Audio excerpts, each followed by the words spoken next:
Either we die or we get out of these terrible conditions we're living under. There is no way these protests calm down. There is no way this time that they can stop us.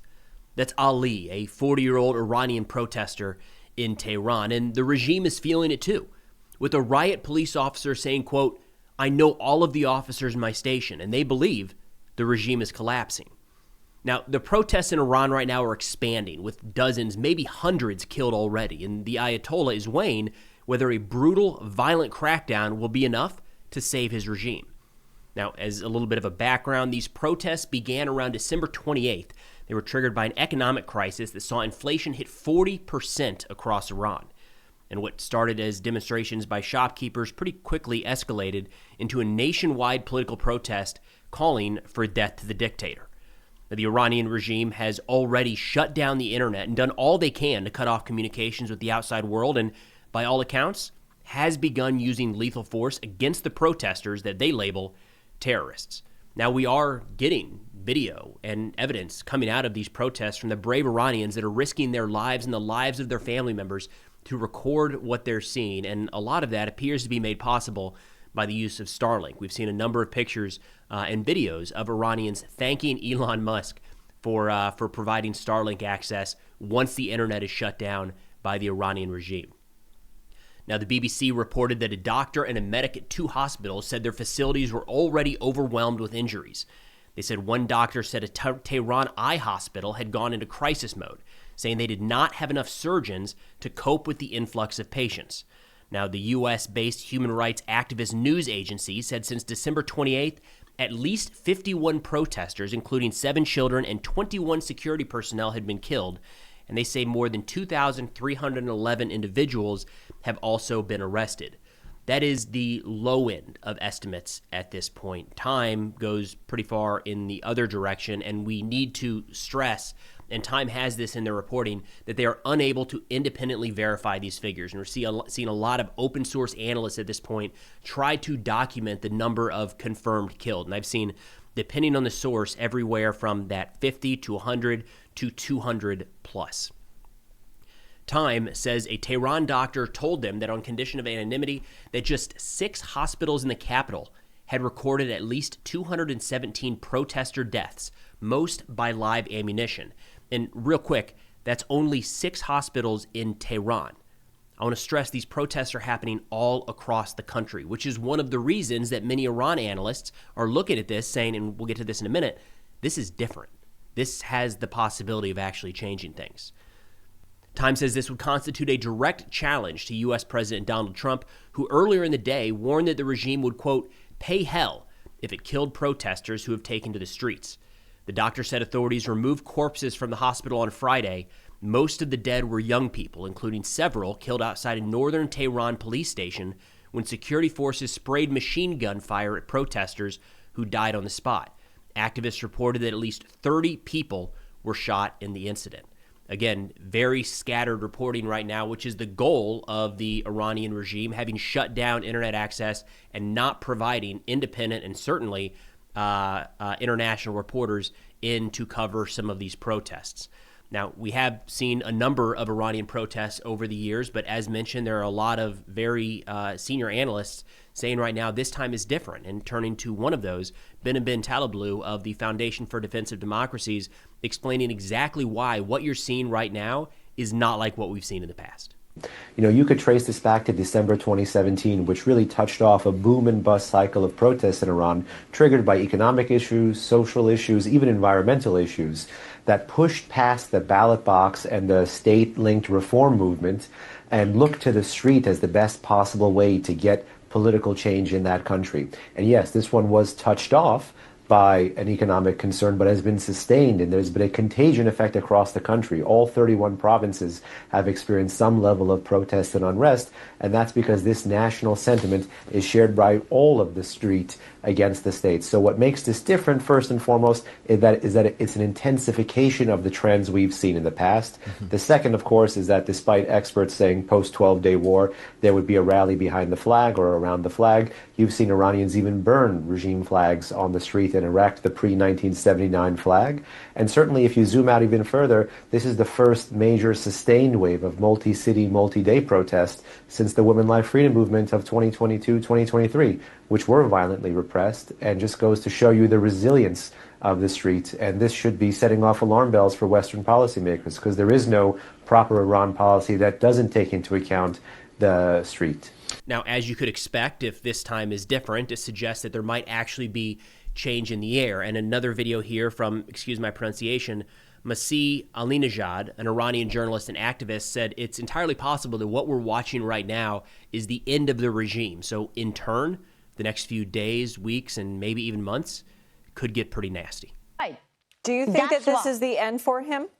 It is, and that's why he's fearing. That's why he is fearing the end of his regime. That's why he's ordering massacre. That's why he's absolutely blackout, total blackout. So that's why I'm nervous. So for me, when I came to your show the first day, I said the Iranian regime is going to open fire. The second time I said 10 people got killed. The third time I said 20 people. Yesterday I said 40 people. And now I don't know, because I receive messages. People say that hundreds of people are being shot by the same regime. So for President Trump, who promised 3 times that he is going to save the peoples of Iran, now the time has come to intervene. It's not me saying that. Now the Kurds are actually asking people to take to the street. The son of the last Shah of Iran asked people to go to the street. The Baluchi asked people to go to the street. Every single person that I am in touch, they are saying that the time has come for the free world to intervene. Now, turning back to the Time reporting, they say Tehran's prosecutor declared that protesters could face the death penalty. Protesters face the death penalty. And on state television, an IRGC official warned parents to keep their children away from the protests, saying, quote, if a bullet hits you, don't complain. Again, the confirmation that we're getting even from the Iranian state that live ammunition at this point is being used against these protesters. A riot police officer in northwest Iran told Time on Wednesday, quote, there's chaos everywhere, in the city, in homes, in the streets, and within the police forces. I know all of the officers in my station, and they believe the regime is collapsing. Now, Hossein Hafizan, again, my apologies in the pronunciation, a New Jersey-based Iran expert, said, quote, under the current conditions, since the protests have extended to middle-class areas, the regime will not hesitate to use brutal force. At this time, these protests are considered an existential threat. He said from now on, the casualties will increase rapidly, adding that if Trump, U.S. President Trump, attacks a few anti-riot police barracks, it might be a game changer. Now, we did see that during the course of the 12-day war when Israel, when they had complete domination over the Iranian skies, did go after a couple of these riot police barracks. And there was speculation at the time that there might be an interest in trying to foment some sort of regime change. Pretty shortly thereafter, we saw the U.S. during Operation Midnight Hammer striking the Iranian nuclear facilities and kind of signal an end to the conflict. But going after riot police barracks is within the realm of possibility and is something that has been done by Israel, not by the United States. Now, in terms of what the United States response might look like, it's worth looking into that briefly. President Trump, for what it's worth, issued a red line that if the regime cracks down violently against protesters and kills anyone, the U.S. would strike Iran hard. Now, I should mention he laid out that red line after there were already verifiable reports that protesters had been killed. Now, there's certainly a lot of Iran hawks inside of the current Trump administration and a lot of folks with influence over this administration. So it's not outside the realm of possibility that the United States does try to do something. And as mentioned in a previous video, the Iranian people are looking to the United States and others. But we are seeing stickers pop up inside of Tehran saying, President Trump, Iran is waiting for you.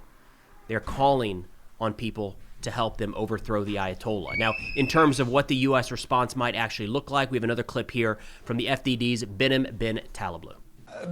President Trump says he's watching, and clearly there will be a conversation ongoing within the White House as to what to do next. If they were to strike the regime in Iran, would it be the nudge that might bring it down? It depends. I don't think President Trump would rush to embrace the military option, particularly when he hasn't maxed out his own maximum pressure policy. For example, they've talked about, reducing Iranian oil exports because, after all, that's the place that the regime generates generates the revenue to fund its guns and fund its repression apparatus. And a significant amount of that oil goes to China. And I don't think the Trump administration has a problem ruffling Chinese feathers. The problem is, of course, they have not replicated the strategy you see with Venezuelan tankers, confiscating them, as you have with Iranian oil tankers. So that would be a step I would recommend before needing to discuss military action. But nonetheless, there are also cyber and covert means here as well. They could try to blind the regime's paramilitaries. They could try to hack into the national grid. You already see Iranians bravely in the videos that came out before the internet protests try to climb electric poles and street signs to try to physically remove surveillance cameras. If there's a digital way the president could, level the street and the state, the playing field, I think Iranians would reward him for it, especially when they're already changing street signs in Iran to put his name on it. I tend to agree with Benham. I mean, he's the expert here, no doubt, always going to defer to his expertise, but I would be surprised to see U.S. military intervention anytime soon or Israeli military intervention. There are a lot of other avenues we can go down, be it economic or diplomatic, to try to pressure the Iranian regime and try to force some sort of outcome in this current round of protests. Now, turning to statements from Iran, Khamenei gave his first speech since these protests kicked off about 2 weeks ago, where he said there are people whose work is destruction. Last night in Tehran and in some other places as well, a group of vandals came and damaged buildings belonging to their own country. Why?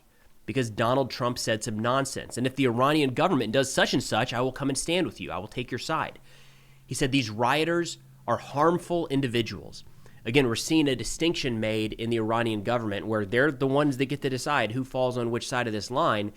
They're saying the president said the protesters need to be engaged with. We need to find out what the problems are. The rioters need to be put down, need to be dealt with. And I think at the longer and longer this goes on, what we're seeing is more people being moved from the Islamic regime, from the protester camp into the rioter camp. Khamenei said, everyone should know the Islamic Republic came to power on the blood of hundreds of thousands of honorable people, and it will not retreat in the face of those who seek to overthrow it. It does not tolerate being an agent of foreigners, whoever you may be. Once you become a foreign agent, once you work for foreigners, the nation rejects you, and the Islamic system rejects you as well. Again, we've seen most of these protests at this point being blamed by the Islamic regime on the West, saying there's no way this is organic, this has to be fomented, originated, if not egged on, by the United States and Israel. As of this point, there's no evidence to support that. Khamenei said, Donald Trump, who sits there with arrogance and pride, passing judgment on the whole world, he should know that usually the despots and arrogant tyrants of the world, when they were at their height of their arrogance, were overthrown. This Donald Trump will be overthrown as well. Now, in terms of what to watch for going forward here, Tasnim News put out a note that there will be a public gathering on Monday for regime supporters to condemn the riots, so kind of anti-protester protests, if you will. That's going to be interesting to see. That's a full 2 days away, and a lot can happen in 2 days, especially with protests over a weekend when people don't have to be at work. So if these continue to escalate, it'll be interesting to see how many people actually choose to stand publicly with the regime against their Iranian neighbors. Of course, another big moment here in the next couple days is going to be what, if any, there are escalations on the streets. A lot of analysts expect that we're going to see a continued crackdown, an increase in violence carried out by the state against the protesters. And then what does that mean on the international stage? There's been a lot of threats and strongly worded letters from the international community, but do we actually see any sort of action taken by the United States or others to try to pressure the Iranian regime to lay off these protesters and reduce or outright stop the killings and violent suppression of the Iranian people? But that's all we've got for now. Thanks for watching, and I'll see y'all next time.